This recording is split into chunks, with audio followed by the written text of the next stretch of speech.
Mitch McConnell was very desperate to reach his lifelong dream. Mitch was literally seating more conservative justices in the Supreme Court system. And he couldn't care less about this type of accusation from the other side of calling him a hypocritical white sepulchre or for sniffing hypocrite. Doesn't matter. He was brazen enough to do 180 and he was actually ready to do a bow face. Many people were horrified to witness this radical change of behavior by Mitch McConnell. Even though they never actually expected this type of impudence. He was very adamant. Because at that time, President Obama, with his 10 more months before the end of his term, his entitlement was completely invalidated by this same Senate Majority Leader, but who is now asking for something entirely different. What he claimed following from the death of Ruth Bader Ginsburg was literally the antithesis of what he had done following from the death of Justice Antonin Scalia. He couldn't be the same person to argue for these two conflicting contradictions, because these two assertions could not be compatible. These could not coexist mutually.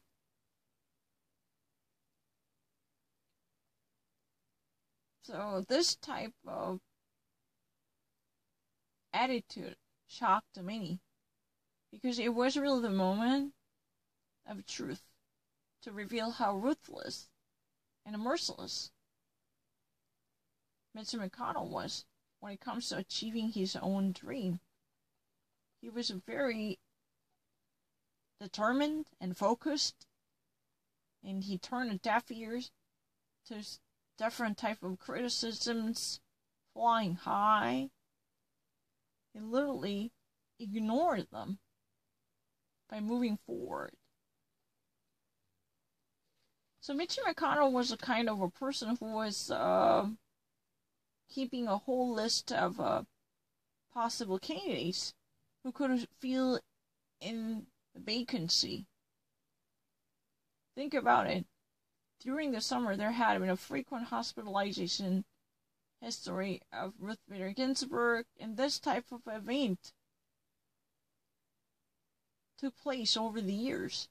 Over the years, Ruth Bader Ginsburg's history with all different sorts of complications was no secret. Whoever orbits in Washington, D.C., right? So probably he was counting off days, and he really actually wished the day would have come quickly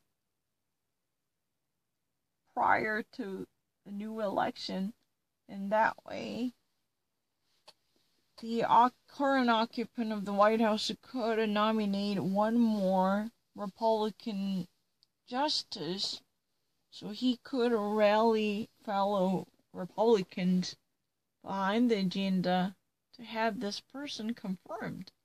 And this would be the completion of the puzzle he was piecing through. This is really as high as he could ever get, because he had a lifelong dream of shifting the focus of the Supreme Court to the right. He wanted to have this pendulum swung rightwards. That was his desperate desire. But in light of what he actually had done to President Obama by blocking Merrick Brian Garland's nomination, this was nothing but a hypocrite. It's cowardice behavior, right? If you're really a person who practiced hypocrisy, then you would actually do this. By going back on your promise, or taking back what you said, or eating off your own words. Today it is my honor to nominate Judge Amy Coney Barrett.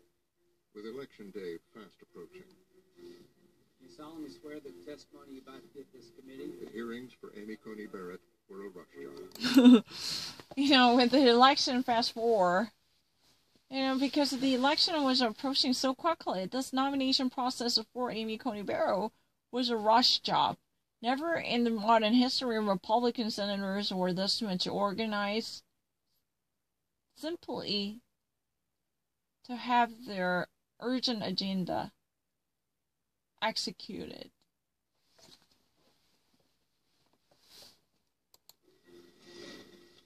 Everything moved really rapid fire fast. Everything moved really rapid fire fast. Rapid fire means super fast. Almost, you could see sparks fly. This much fast. Everything was going so intensifiedly fast. You know what? Just with the blink of an eye, everything was moving much further ahead. You would be surprised to witness this rapid growth and development. There isn't anything in terms of this process, something about growth, but the actual velocity of the event was fascinatingly fast, right? Rapid fire fast. Of course, the goal was to have her take her seat before the November 3rd election. Of course, the goal was very easy, right?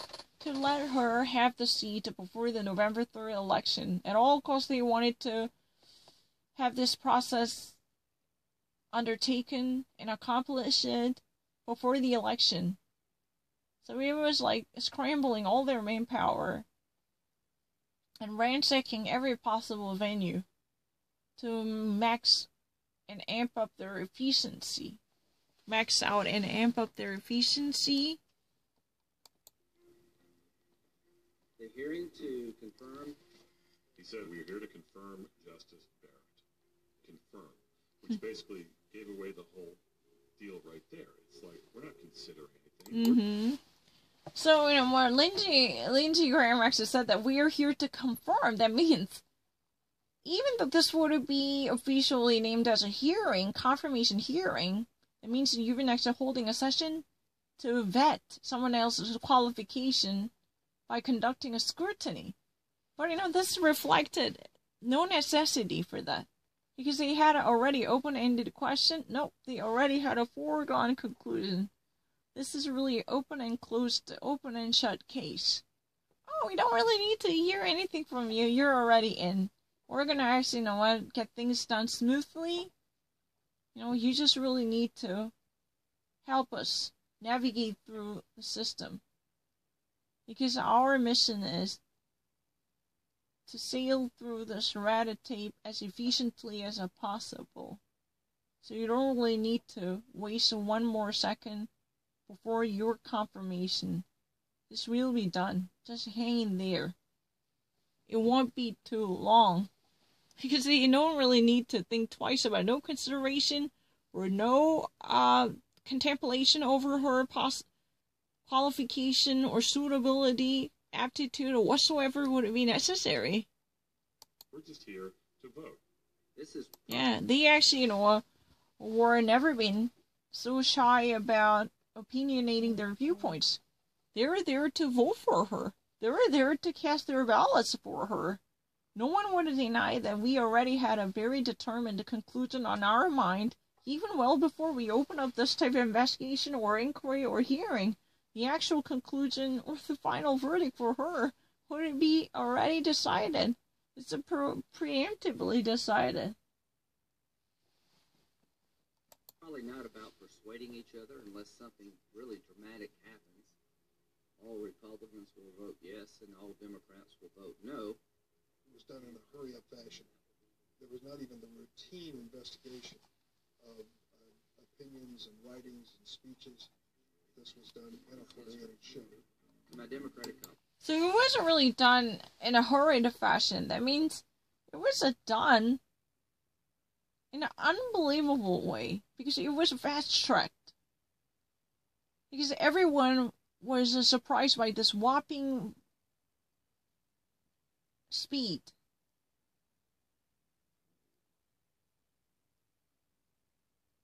Eventually, what would I be saying? Oh, this omitted all of modus operandi expected from this type of a hearing. There was no scrutiny, there was no serious inquiry, and there was no even serious retrieve of documents related to her past experience. There was no testimonies. There was no serious discussion over the issues. Every possible, somewhat complicated procedural components were breached. It was really the abridged version of the confirmation, because the actual answer was already definitively pinned down. So Republicans consider this as a post they need to go through nominally, because they had a very firm conclusion on their mind, but they couldn't just simply give this confirmation to Amy Coney Barrett. So they had to at least pretend to be serious to go through this. The partisanship was on full display. The partisanship was on full display. That means partisanship was flying in the air. It was nothing but partisanship, because two parties were confronting each other with the raging fury and anger against each other. Our Republican colleagues are riveted on rushing a judge through this sham process. Democrats denigrated the whole process as a sham process, because this is nothing but a hoax. They just wanted to steal the entire confirmation procedure by fast-tracking and fast-forwarding the entirety of this confirmation. He just really wanted to get things done in a rushed way. This rush job is nut job, because that simply abridged and curtailed so many necessitated procedures like the witness depositions or testimonies, rigorous inquiry into her past history, or the retrieval of documents related to her judicial posts held by her before, or any type of analysis that were normally part of this modus operandi, were denied, were thrown out. It was a hypocritical, tire-squealing 180 for many Republican colleagues. This is, a hypocritical, tire-squealing 180 for many Republicans. That means that this is nothing but a do about face and volte face. You just actually somehow pretended to be the complete different person by changing your position in the exact opposite way. Not just actually one word too, but for many Republicans who really believe that President Donald Trump could exercise his executive authority to have another judge appointed with only few more weeks before the election. It means until the inauguration of the next president, he would only have less than 1.5 months or 2 months, right? He only had 2 more months to go. Then how come you would actually think this Republican sitting president could have a chance to appoint someone, given that you had blocked President Obama for that similar reason, despite the fact that he had a 10 months instead of 2 months. Democrats complain. Hypocritical, illegitimate process. But in Hypocritical, illegitimate process. the minority, they were powerless to do anything. Right. Democrats were limited in terms of number because they were minority. They couldn't do anything. Their hands were tied. They couldn't actually be powerful enough to stand up against this flaring hypocrisy. Mitch McConnell had the votes from start to finish. He knew it, and he behaved that way all along. Mitch McConnell, he was really the orchestrator and conductor who literally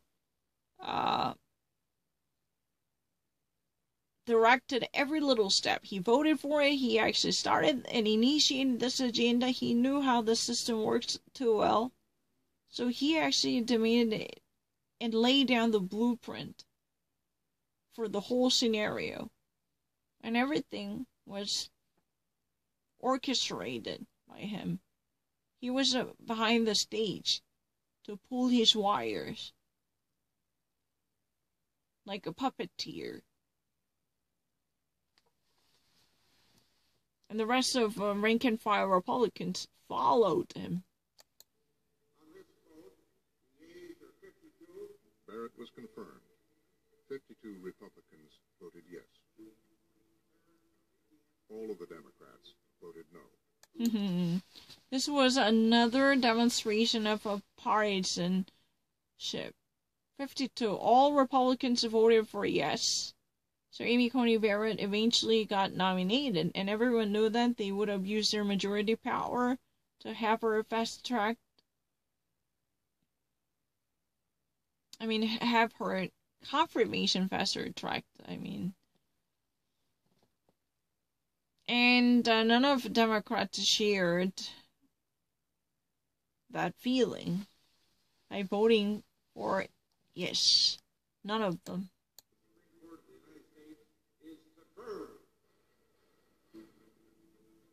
This most recent Barrett confirmation may have been the only one in recent memory, but it was purely partisan.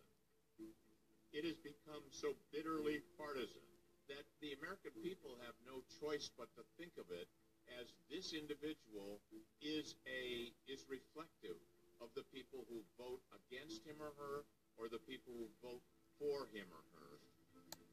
This person is so partisan, not because, she practices such an party politics-oriented philosophy, but her confirmation procedure was so divisively political, especially dividing the entire Congress exactly along the party lines. So her presence in the court would be, whether she liked it or not, a reminder of political fight that took place throughout her confirmation. So she would be a politicized figure. Whether she liked it or not, she would be associated with political agendas, which eventually made her judgeship possible. Those people who disliked her would think of her as a Republican rush job, or those people who really wanted to support her from the GOP, they would consider her as the greatest achievement of their modern politic history, or any kind of estimation would be possible. But one thing for sure, she could never be politically neutral. Her stance would symbolize the presence and existence of acerbic party politics and partisanship.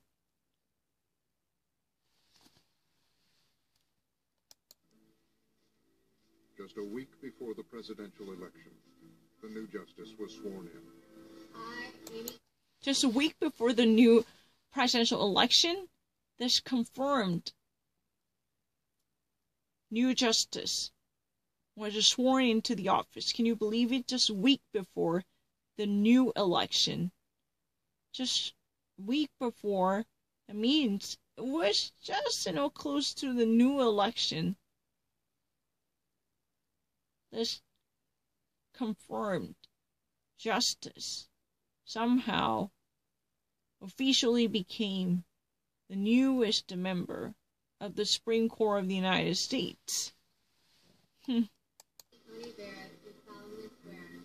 I will support and defend. Fellow conservative Clarence Thomas did the honors. So fellow conservative Clarence Thomas performed the ceremony at the White House. Normally, President Obama never invited justices to perform this inauguration ceremony at the White House, because President Obama thought that it would symbolically hurt the neutrality of the Supreme Court. But President Donald Trump staged this stunt by even inviting Clarence Thomas to this place. Normally, there would be a Chief Justice. Later, Amy Coney Barrett moved to the Supreme Court to have another swearing ceremony with the Chief Justice John Roberts. Normally, that's really the only recognizably official pomp and circumstance where flashlights are being shot. But President Donald Trump made this scene once more to gain national attention and to brag about his achievement. Because President Obama normally skipped this, because he thought that this type of a ceremonial manifestation in the White House would politicize what was supposed to be impartial and apolitical entity called the United States Supreme Court. So he normally refused to invite Chief Justice or any other senior justice from the Supreme Court to have this type of swear-in ceremony.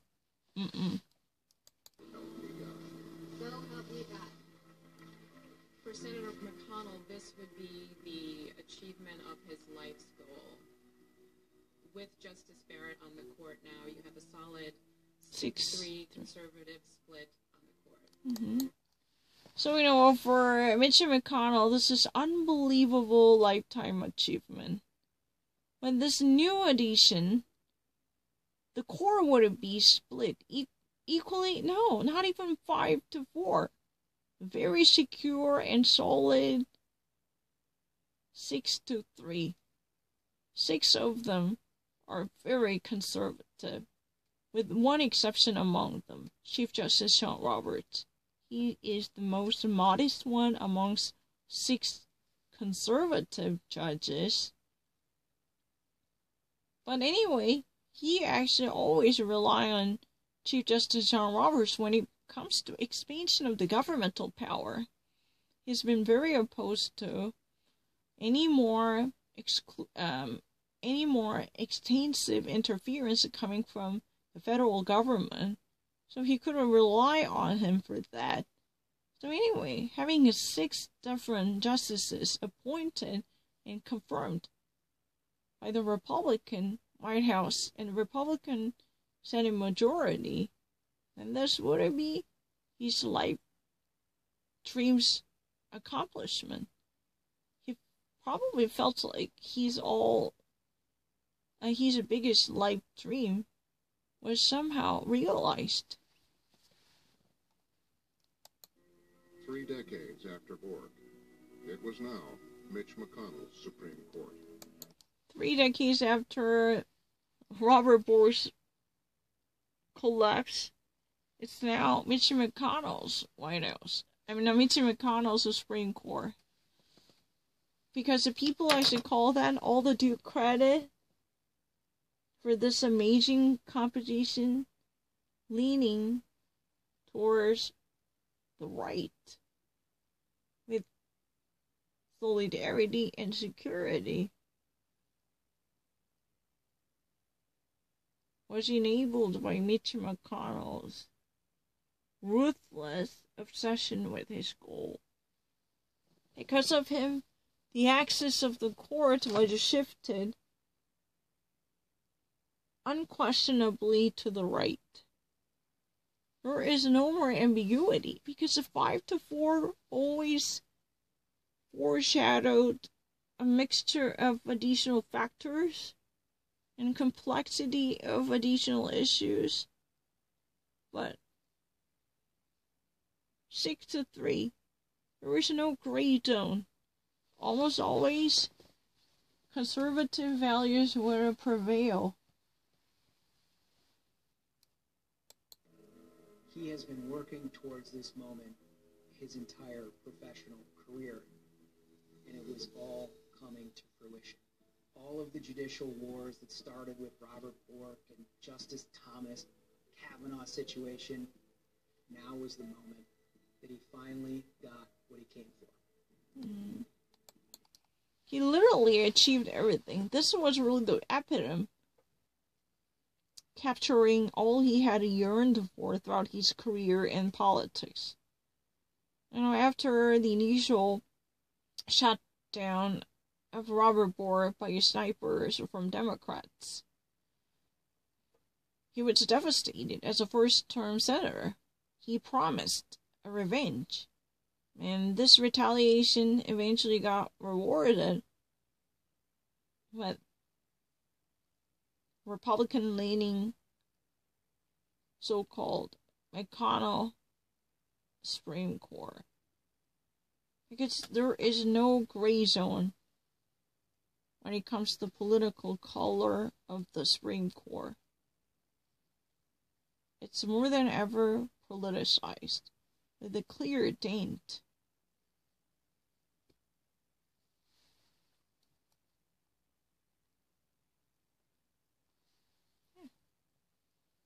The actual,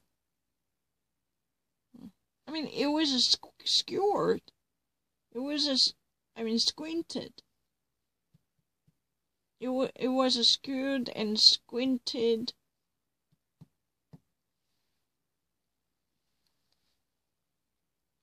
undeniably. He has succeeded in establishing a conservative court for the next couple of decades at least. That's an accomplishment if you look at that alone. I think of the process. We've damaged another institution, the Senate. I don't think that it's a good trade overall. Mm-hmm. But in the end, will it have been worth it? I don't know. So he eventually ruined the tradition of bipartisanship in the Senate. The Senate's own culture was massively damaged by this excessive obsession with the party loyalty and one way of doing things. This unilateral move that even is strange in many of good spirits who might actually really like to work across the party lines through the course. Was that really worth trying? This type of a simple crusader work, that's something we all need to see further. That remains to be seen for sure. But from a consequential perspective, he truly achieved what he would have liked to do. Because he knew that these justices are eventually going to reshape policy making of the nation for decades. Amy Coney Barron and Brett Kavanaugh, they were very young, so they were going to stay in the court system for another 3 decades for sure. And this would have a very long-lasting power. It's not just a morning dew that would have disappeared within years, but their influence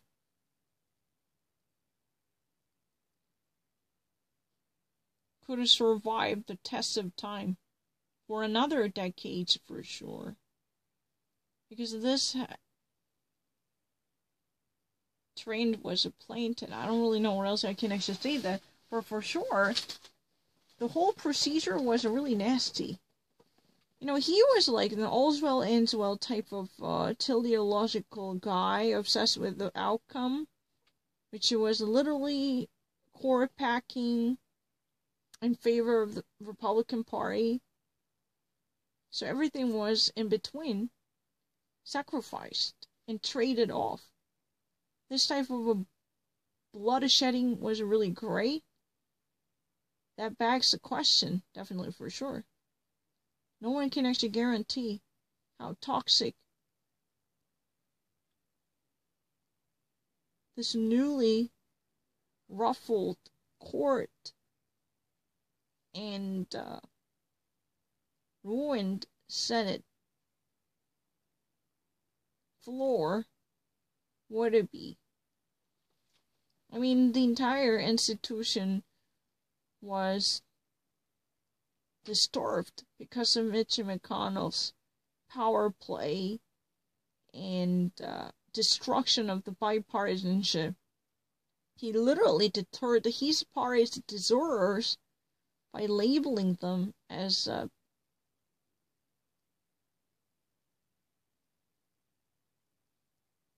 traitors. I mean, normally if there would be any type of colleagues who really wanted to work together with the opposite party, this could be tolerated. At least there should be some respect for their independent way of thinking. But this was seen as betrayal, and they had been crossed out or labeled as traitors, and Mitch McConnell even threatened them with the primary challengers, right? But he completely stifled any budding seeds of collaboration between parties or bilateral communication, because the entire environment was just so